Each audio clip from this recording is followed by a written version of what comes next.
এখন কিন্তু নানা রকমের আধুনিক খাবার বেরিয়েছে, তবুও যেন মুখ থেকে সেই নকুল দানার স্বাদ আর যায় না, আর সেই স্বাদ আর কোনো খাবারই। তো হ্যালো গাইজ, আমি রাখি, আর আজকে আমি আপনাদের একটা সত্যি ঘটনা শোনাবো।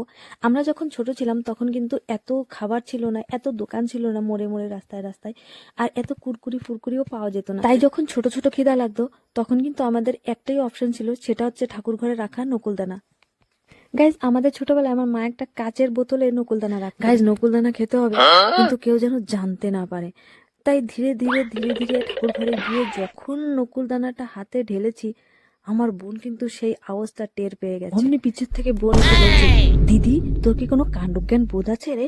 এত বড় হয়ে গেছিস এখন নকুলদানা চুরি করে খাস? দেখ তো, আমি তোর ছোট তবু কখনো নকুলদানা চুরি করে খাই না। গাইজ, আমি তো ফুটে সাদা, আমি এখন কি করবো আমি কিছু বুঝতেই পারছি না। আমার নিজের খুব খারাপ লাগছিল যে হ্যাঁ, আমি তো ওর থেকে বড় তবু নকুলদানা চুরি করে খাচ্ছি। তো যা যা বললো আমি চুপচাপ মুখ বন্ধ করে শুনে নিলাম। তার দুদিন পর দেখি ঠাকুরঘর থেকে ঠিক সেই অবস্থায় আসছে। আমি ভাবলাম ভাই হবে হয়তো।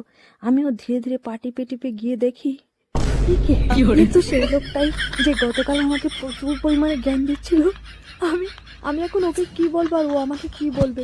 ও তো ফুটে সাদা, আমাকে দেখে ওকে দৌড়াবে না কি করবো নিজে বুঝতে পারছি না।